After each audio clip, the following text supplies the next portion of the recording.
कि अध्यापक वो दीपक है जो खुद जलकर पूरे समाज को ज्ञान का प्रकाश देता है। मैं वकील हूं, उसमें भी एक अध्यापक का योगदान है। कोई डॉक्टर है, उसमें भी अध्यापक का योगदान है। और आप अपने हैं, मेरे सभी जानकार हैं, आपके बीच में कोई भाषणबाजी की बात नहीं, बस दो बातें कहनी है कि हरियाणा की जो सरकार है उसकी जो नीति है गठबंधन सरकार की, वो कर्मचारी विरोधी है। ये चेहरा सरकार का, चाल चेहरे और चरित्र की बात करने वाले लोग, इनका चेहरा आपके सामने है कि अध्यापकों को वेतन के लिए धरना प्रदर्शन भूख हड़ताल करनी पड़ती है। सरकारी स्कूलों को, शिक्षण संस्थानों को सरकार बंद करने का बड़ा षड्यंत्र रच रही है। स्कूलों को एक करने के नाम पर, इकट्ठे करने के नाम पर उनको बंद कर रही है। कोई कल्पना कर सकता है कि जहां स्कूल खोले जाने चाहिए थे, जब भारत गरीब था, संघर्ष कर रहा था, तब स्कूल खोल दिए थे हर गांव में, कस्बे में। मकान बिल्डिंग नहीं थे, लेकिन सरकार ने बड़े फैसले लिए कि शिक्षा हमने देनी है, और आज उन स्कूलों को सरकार बंद कर रही है। इसको किस मायने में विकास कह सकते हैं? शिक्षा और चिकित्सा कभी व्यापार का विषय हो नहीं सकता, लेकिन हालात ऐसे पैदा कर दिए, पूंजीपतियों के हाथ में जब सरकारें खेलती हैं तो निश्चित तौर पर शिक्षा और चिकित्सा जैसे पवित्र कार्यों को भी व्यापार बना दिया जाता है।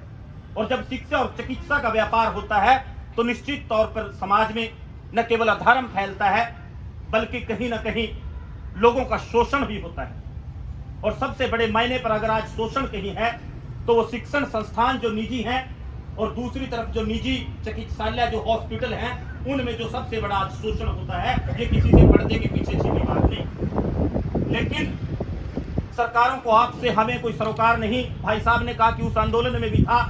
इस देश का प्रधानमंत्री कहता है आंदोलन जीवी।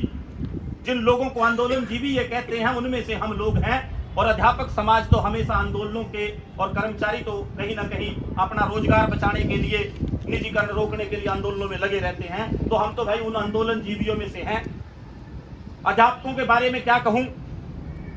आप राष्ट्र निर्माण का जो काम करते हैं, शायद कोई समाज उसका कर्ज कभी उतार सके, लेकिन आज आप जीत गए, उसकी आपको बधाई। तानाशाही सरकार, उसके रवैये से उसको पीछे हटना पड़ा, झुकना पड़ा, आपका वेतन दे दिया, वो हक था। कर्मचारियों का वेतन या करेंसी नोट सरकारी गारंटी होती है कि नहीं मिलेगा, तो सरकारी खजाने में इसकी गारंटी है। अगर वो वेतन ना मिले तो इससे बड़ी शर्मनाक स्थितियां नहीं हो सकती। अपनी 1 साल की पैदा फसल की हुई जब मिल को किसान बेचता है तो 1 अरब 100 करोड़ से ज्यादा रुपया उसका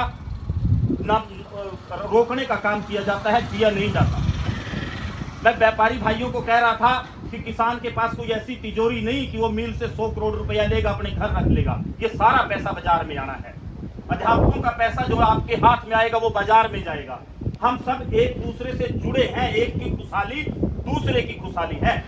अगर दिवाली जैसे त्योहार पर भी बाजार में बैठा कोई दुकानदार, कोई छोटा व्यापारी ये देखता है कि बाजार में रौनक नहीं है, तो उसके पीछे लोगों के हाथ में पैसा ना होना कारण बड़ा है। किसान के हाथ में पैसा आएगा, मजदूर के आएगा, कर्मचारी के आएगा, तो वो बाजार में जाएगा, बाजार खुशहाल होगा।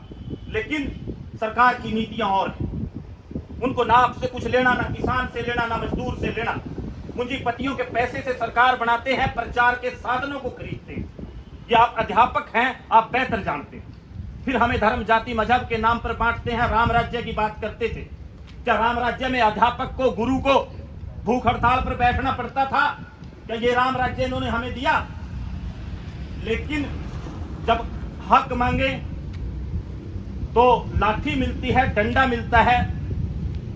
भारत का संविधान कहता है कि पंचायतों को मजबूत करो। 29 विषय ऐसे हैं जो पंचायतों को दिए जाने चाहिए। मैंने सरपंचों को कहा, भाई आप ई टेंडरिंग मांग रहे हो कि बंद करो, आप ये भी मांगो कि 29 विषय जो संविधान कहता है वो ताकते हमें दो, उस संविधान को लागू करो, वो भी आप मांग रखो। साथियों, आपका संघर्ष वेतन का था, पूरा हुआ, लेकिन एक बड़ा संघर्ष, एक बड़ी लड़ाई का आपके कंधों पर बोझ है। वो इन शिक्षण संस्थानों के, सरकारी स्कूलों को बचाने की लड़ाई, जिसके माध्यम से न केवल गरीब मजदूर का भला होगा, बल्कि कहीं ना कहीं रोजगार भी बचेगा। आने वाले समय में शायद दूर कोड़ी की बात होगी, कोई सरकारी नौकरी किसी विभाग में रह जाए। हरा रंग करके रोडवेज में बसें प्राइवेट डाल दी। हॉस्पिटल की हालात देखो, कितनी पोस्टें कितनी खाली, और अध्यापकों की तो मैं बात ही क्या करूं। दूसरे विभाग कर्मचारियों के वहां सारा ठेका प्रथा या निजीकरण, हर जगह रोजगार पर कुठाराघात सरकार करने का काम करती है और दावे और वायदे विकास की करती हैं। तो साथियों, ज्यादा बात नहीं करूंगा। किस देश का इतिहास गवाह है कि जब अध्यापक ने ठाना तो इस देश में व्यवस्था बदलने का काम किया, एक नया इतिहास रचने का काम किया। आप सब आचार्य चाणक्य से वाकिफ होंगे। वो एक राजा के दरबार में गया, एक शिक्षक था, एक आचार्य था। उसने उस राजा को कहा कि देश पर संकट आने वाला है, बड़ी ताकतें हमला करेंगी, इकट्ठे हो जाने चाहिए। लेकिन राजा के दरबार में सुरा का सेवन हो रहा था और रंगमंच सजा था। उसने अपमान करके उस शिक्षक को निकाल दिया। आचार्य चाणक्य ने एक प्रण लिया कि मैं अगर आचार्य हूं तो तेरे जैसे राजाओं का निर्माण कर सकता हूं, और उस राजा को सत्ता से उतार कर एक नया राजा जो इस देश के इतिहास में जाना जाता है उसको वहां बिठाने का काम किया। तो अध्यापक समाज को गढ़ता है, उसको नई दशा और दिशा देता है। ये सरकार व्यवस्था को समझ लेना चाहिए। आप सब साथियों ने धन्यवाद, आप समय दिया उसके लिए धन्यवाद। साथियों, जहां आपको सहयोग की जरूरत होगी, जितना बन पड़ेगा आपके साथ खड़े मिलेंगे। धन्यवाद।